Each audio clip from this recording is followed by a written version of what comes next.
எல்லாருக்கும் வணக்கம். இந்த வீடியோல சயின்ஸ் வர்சஸ் பைபிள் அப்படின்றத தான் டிஸ்கஸ் பண்ண போறோம்.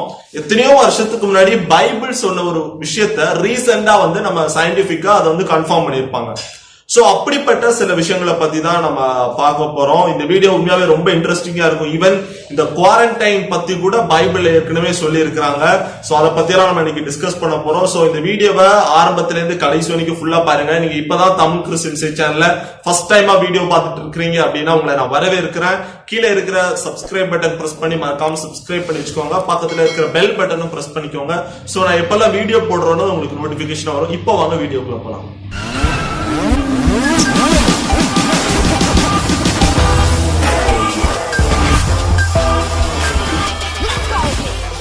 ஃபர்ஸ்ட் எர்த்த பத்தி பார்க்க போறோம். இந்த பூமியை பத்தி பார்க்க போறோம். ஆரம்ப காலகட்டங்கள்ல என்ன சொல்லிட்டு இருந்தாங்க அப்படின்னா, இந்த பூமி பெருசா இருக்கு, இத ஏதோ யானை மாதிரி பெரிய மிருகங்கள் இதை தாங்கிக்கிட்டு இருக்கு அப்படின்னு சொல்லிட்டு சொன்னாங்க.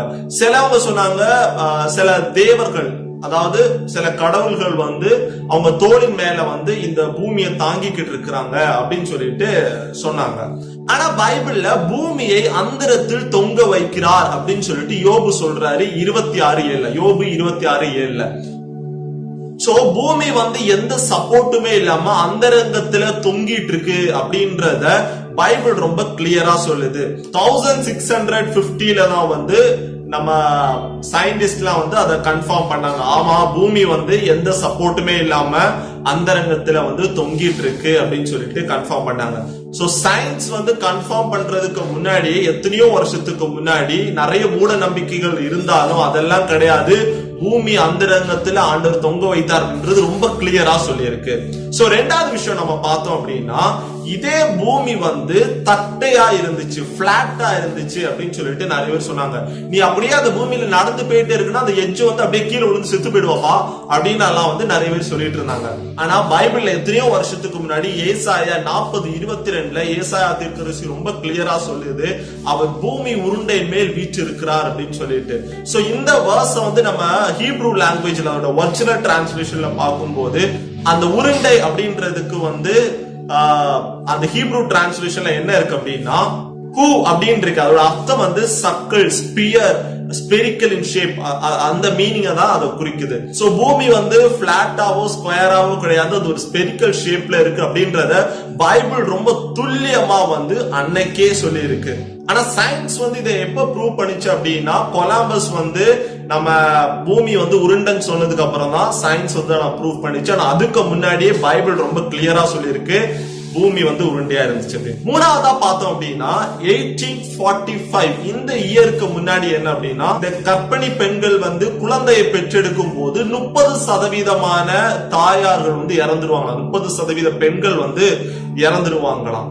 இது ஏன் அப்படின்னு பார்க்கும்போது, அப்ப இருந்த வைத்தியர்கள் என்ன பண்ணுவாங்கன்னா, ஒரு குழந்தை எடுத்த உடனே இன்னொரு தாய் கிட்ட போய் இன்னொரு குழந்தைய எடுப்பாங்க. அவங்க கையெல்லாம் அவங்க கழுவுறது இல்லையா. சோ 1845க்கு அப்புறம் என்ன பண்ணாங்கன்னா, இவங்க ஒரு குழந்தைய எடுத்த உடனே அவங்க கையை கழுவிட்டு அடுத்த குழந்தைகளுக்கு போவாங்க. அப்ப சாவோட எண்ணிக்கை, தாயார்கள் சாகுறது வெறும் 2% தான் இருந்துச்சு. அப்படி 28% அன்னைக்கு குறைஞ்சிருக்கு. சோ 1845ல நம்ம டாக்டர்ஸ் பண்ண விஷயத்த எத்தனையோ வருஷத்துக்கு முன்னாடி பைபிள்ல லேவியராகமம் 15வது அதிகாரம் 13வது வசனத்துல சொல்லி இருக்கு, and he shall bathe his body in fresh water and shall be clean. So யாராவது ஒருத்தர் அன்கிளீனா இருந்தாங்க அப்படின்னா இந்த மாதிரியான காரியங்கள் செய்யும்போது முதல்ல அவங்க ஃப்ரெஷ் வாட்டர்ல அவங்களை கிளீன் பண்ணிக்கணும். தமிழ் பைபிள்ல அவருடைய தேகத்தை ஊற்று நீர்னால கழுவணும், அப்போ அவன் சுத்தமா இருப்பான் அப்படின்னு சொல்லி இருக்கு. தண்ணி வச்சு உங்களை கிளீன் பண்ணிக்கிட்டா மட்டும்தான் நீங்க சுத்தமா இருப்பீங்க அப்படின்றது பைபிள் அன்னைக்கு ரொம்ப கிளியரா சொல்லி இருந்துச்சு. சோ இன்னைக்கு நம்ம அதை ஃபாலோ பண்றதுனால தான் இன்னைக்கு நிறைய உயிர் காப்பாற்றப்படுகிறது. இன்னைக்கும் டாக்டர்ஸ் இதை தான் ஃபாலோ பண்றாங்க. ஈவன் நமக்கு கூட அதை தான் பிரிஸ்கிரைப் பண்றாங்க. நீங்க உங்களோட கைகளை சுத்தமா வச்சுக்கோங்க அப்படின்னு சொல்லிட்டு. நம்ம கையை தண்ணியில கழுவும் போது எத்தனையோ கிருமிகள், கண்ணுக்கு தெரியாத கிருமிகள் இறந்து போயிடுது. சோ சயின்ஸ் இப்பதான் கன்ஃபார்ம் பண்ணதை எத்தனையோ ஆயிரக்கணக்கான வருஷத்துக்கு முன்னாடி நம்ம பைபிள் ரொம்ப கிளியரா சொல்லியிருக்கு.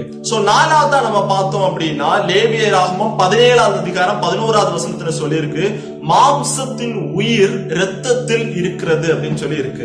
மாம்சத்தில் உள்ள உயிர் வந்து எதுல இருக்கா? இரத்தத்துல, நம்முடைய இரத்தத்துல இருக்கு அப்படின்னு சொல்லி இருக்கு. இது வந்து மகா பெரிய ஒரு உண்மையை வந்து பைபிள் நமக்கு வெளிப்படுத்தி இருக்கு எத்தனையோ வருஷத்துக்கு முன்னாடி. ஏன் அப்படி நான் சொல்றேன்னா, இன்னைக்கு நமக்கு உடம்புல ஏதாவது ஒரு பிரச்சனை இருக்குன்னு வச்சுக்கோங்களேன், டயபெட்டிஸா இருக்கட்டும், HIV இருக்கட்டும், அதாவது எய்ட்ஸ் அதுவா இருக்கட்டும், கேன்சரா இருக்கட்டும், என்ன வியாதியா இருக்கட்டும், ஈவன் எவ்வளவு பெரிய ஃபீவரா வேணா இருக்கட்டுமே, டெங்கு இந்த மாதிரி என்ன ஃபீவரா வேணா இருக்கட்டும், முதல்ல அவங்க பண்றது என்னன்னா பிளட் டெஸ்ட் பண்ணி பார்ப்பாங்க. சோ பாடியில ஏதாவது ப்ராப்ளம் இருந்துச்சு, ஃபிளஷ்ல மாம்சத்துல ஏதாவது ப்ராப்ளம் இருக்கு அப்படின்னா அந்த பிளட்ல வந்து தெரிஞ்சிடும். இந்த மாம்சத்துக்கு உயிர் தரணும் அப்படின்னா என்ன பண்ணுவாங்க அப்படின்னா, ஒரு குறிப்பிட்ட கட்டத்துக்கு மேல என்ன பண்ணுவாங்கன்னா, பிளட் குரூப் எல்லாம் ஒத்து போகிற பட்சத்துல இன்னொருத்தருடைய ரத்தத்தை வந்து நம்ம உடம்புல நம்ம ஏத்திப்போம். காரணம் என்னன்னா, நம்முடைய உடம்புல இருக்கிற, நம்ம மாம்சத்துல இருக்கிற வியாதி வந்து நீங்கிறதுக்காக. ஏன் அப்படி பண்றோம் அப்படின்னா, நம்ம ரத்தத்துல தான் உயிர் இருக்கு அப்படின்றதுனால. சோ முன்னாடி உள்ள முன்னோர்களுக்கெல்லாம் வந்து, முன்னோர்கள்னு சொல்றதை விட இந்த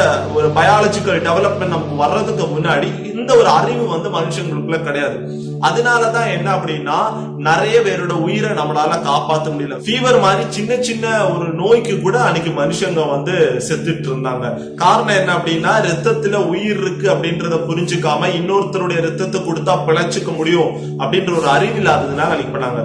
சோ இன்னைக்கு நம்ம அட்வான்ஸா பண்ணிட்டு இருக்கிற நிறைய காரியத்தை அன்னைக்கே பைபிள் ரொம்ப அசால்ட்டா லேவியர் ஆகமத்துல, பழைய ஏற்பாடு காலத்துல எத்தனையோ ஆயிரக்கணக்கான வருஷத்துக்கு முன்னாடி ரொம்ப கிளியரா வந்து ஆண்டவர் நமக்கு சொல்லிட்டாரு. அடுத்ததா நம்ம பார்க்க போறது 2G 3G 4G.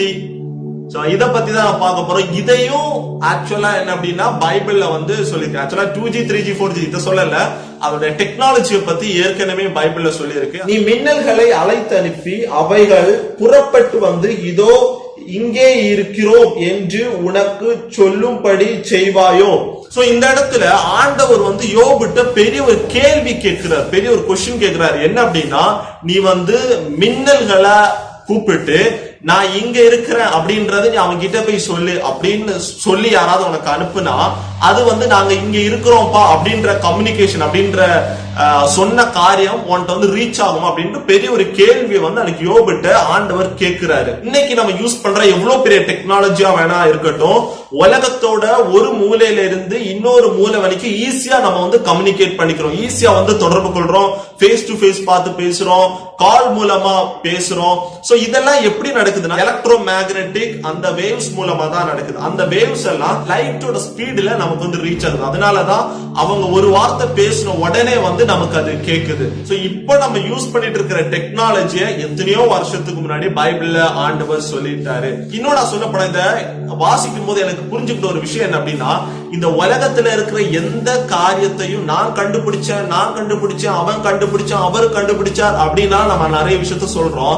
ஆனா இது எதையுமே வந்து நம்ம கண்டுபிடிக்கல. ஆக்சுவலா ஆண்டவர் வந்து எல்லாவற்றையும் இதை கண்டுபிடிக்கணும் அவர் தீர்மானம் பண்ணிட்டார், அவர் முடிவு பண்ணியிருக்கிறார். சோ அவர் பண்ணின அந்த தீர்மானத்தின்படி, அவருடைய சித்தத்தின்படி நம்ம ஜஸ்ட் வந்து ஃபைண்ட் அவுட் பண்ணிருக்கோம், அவ்வளவுதான். நம்ம ஒண்ணு புதுசா எதையுமே உருவாக்காம நம்ம ஜஸ்ட் ஃபைண்ட் அவுட் பண்ணிருக்கோம், அவ்வளவுதான். இதுல நான் இதை செஞ்சேன், அவங்க இதை செஞ்சாங்க அப்படி பெருமை கொள்றதுக்கு ஒண்ணுமே கிடையாது. எல்லாமே ஆண்டவர் நமக்கு தந்த காரியங்கள், அவ்வளவுதான். ஆறாவதா பார்க்கும்போது பயோசிப். சோ இத பத்தி நான் ஏற்கனவே நிறைய வீடியோல பேசியிருக்கேன். நீங்க கீழே டிஸ்கிரிப்ஷன்ல 666 அப்படின்ற சீரீஸ் நான் கொடுத்திருப்பேன், அந்த லிங்கை பிரஸ் பண்ணி இந்த பயோசிப்பை பத்தி நீங்க பாத்துக்கலாம். சோ எத்தனையோ வருஷத்துக்கு முன்னாடி வெளிப்படுத்தின விசேஷம் 13ஆவது அதிகாரம் 17ஆவது வசனத்துல சொல்லி இருக்கிற மாதிரி, அந்த பயோசிப் இல்லாம நம்மளால நாட்கள்ல ஒரு பொருளை வாங்க முடியாது, ஒரு பொருளை விற்கவும் முடியாதுன்ற சூழ்நிலைக்குள்ள நம்ம தள்ளப்பட போறோம். சோ பைபிள்ல இருக்கிற ஒவ்வொரு காரியமும் 100% உண்மையா இருக்கு. சோ நான் முதலே சொன்னது மாதிரி இந்த குவாரண்டைன் பத்தி கூட உள்ள இருக்கு, பைபிள்ல இருக்கு அப்படின்னு நான் சொல்லியிருந்தேன். அத கடைசியா நம்ம பாத்திரலாம். லேவியராகமம் 13ஆவது அதிகாரம் 46ஆவது வசனத்துல வசனம் இப்படி சொல்லுது, அந்த வியாதி அவனில் இருக்கும் நாள் வரைக்கும் தீட்டு உள்ளவனாக எண்ணப்பட கடவன், அவன் தீட்டு உள்ளவனே ஆகையால் அவன் தனியே குடியிருக்க வேண்டும், அவன் குடியிருப்பு பாளையத்துக்கு புறம்பே இருக்க கடவுது. இந்த அதிகாரத்துல வந்து குஷ்டரோகத்தை பத்தி சொல்லிட்டு வரும்போது, அந்த வியாதி இருக்கும் போது நம்ம தனியா இருக்கணும், குவாரண்டைன்ல இருக்கணும் அப்படின்னு சொல்லிட்டு தெளிவா அந்த இடத்துல சொல்லி இருக்கு. ஆரம்ப நாட்கள்ல என்ன அப்படின்னா, இந்த குஷ்டரோகம் மாதிரியான நிறைய ரோகங்கள் மக்களுக்குள்ள வரும்போது என்ன பண்ணாங்க அப்படின்னா, அவங்க தனிமையெல்லாம் இருக்கல, வீட்டுல ஒருத்தருக்கு வந்துச்சுன்னா அவங்க வீட்டுல நல்லா பழகிக்கிட்டே தான் இருந்தாங்க. நம்ம ஹிஸ்டரிய புரட்டி பார்த்தோம்னா தெரியும், எத்தனையோ பேர் வந்து இந்த மாதிரி நோயினால செத்து போறாங்க. அவங்களுக்கு நோய் வரல, ஆனா நோய் உள்ளவங்க கூட இவங்க தொடர்புல இருந்ததுனால எத்தனையோ பேர் வந்து இறந்து போறாங்க. ஈவன் இந்த கொரோனா வைரஸ் கூட இப்ப கிட்டத்தட்ட அந்த மாதிரியான ஒரு நோய் தான். கூட பக்கத்துல யாராவது இருந்தா கூட நமக்கு வந்து அது ஸ்ப்ரெட் ஆகும். சோ யாருக்காவது அப்படி வரும்போது அவங்களை நம்ம தனிமைப்படுத்தி வைக்கணும். அவன் வந்து தனியா இருக்கணும், பாளையத்துக்கு புறம்ப இருக்கணும். பாளையம் அப்படின்னா அவங்க தங்கி இருந்தா அந்த இதை விட்டு அவங்க வெளியே இருக்கணும் அப்படின்னு சொல்றதா அந்த அர்த்தம். இந்த தலைமுறையில வாழ்கிற நம்ம எல்லாருக்கும் இந்த கொரோனா வைரஸ் அப்படின்றது பெரிய ஒரு வியாதியா இருக்கு. உலக யுத்தத்துல கூட இவ்வளவு மக்கள் சாகல, இப்ப இவ்வளவு பேர் செத்துட்டு இருக்கிறாங்க. சோ இதுக்கு என்ன ஒரே ஒரு சொல்யூஷன் தான் இருக்கு அப்படின்னு கவர்மெண்ட் எல்லாம் திரும்ப திரும்ப சொல்றேன், என்னன்னா நீங்க தனிமையா இருங்க, தனித்திருங்க, விழித்திருங்க அப்படின்னு தான். சோ இந்த குவாரண்டைனை பத்தி, இந்த தனிமையா இருக்கிறத பத்தி எத்தனையோ வருஷங்களுக்கு, எத்தனையோ ஆயிரக்கணக்கான வருஷங்களுக்கு முன்னாடி லேவியர் ஆகமத்துல ஆண்டவர் நமக்கு சொல்லி இருக்கிறாரு. சோ இது மட்டும் கிடையாது, பைபிள்ல இன்னும் நிறைய காரியங்கள் சொல்லி இருக்கு. ஈவன் நமக்கு தெரியும், இந்த நோவா வந்து பேழைய படிஞ்ச காரியம் நமக்கு தெரியும். சோ இன்னைக்கு இருக்கிற கொரியன் ரிசர்ச் டீம் வந்து இந்த ஷிப்பை பத்தி ரிசர்ச் பண்ற ஒரு டீம் வந்து என்ன பண்ணாங்க அப்படின்னா, இந்த நிறைய ஷிப்ஸ் எல்லாம் ரிசர்ச் பண்ணி பார்த்துட்டு அவங்க சொன்னாங்க, இன்னைக்கு வேர்ல்ட்ல இருக்க மாடர்ன் டெக்னாலஜி பயன்படுத்தி நம்ம செய்கிற நிறைய ஷிப்ஸ் வந்து அன்னைக்கு நோவாவுக்கு ஆண்டவர் கொடுத்த அந்த பிளான் படி, அந்த ப்ளூ பிரிண்ட் படி தான் நம்ம நிறைய பேர் ஷிப் செய்து அந்த ஷிப் எல்லாம் தான் வெற்றிகரமா இன்னைக்கு ஓடிட்டு இருக்கு அப்படின்னு சொல்லிட்டு சொல்றாங்க.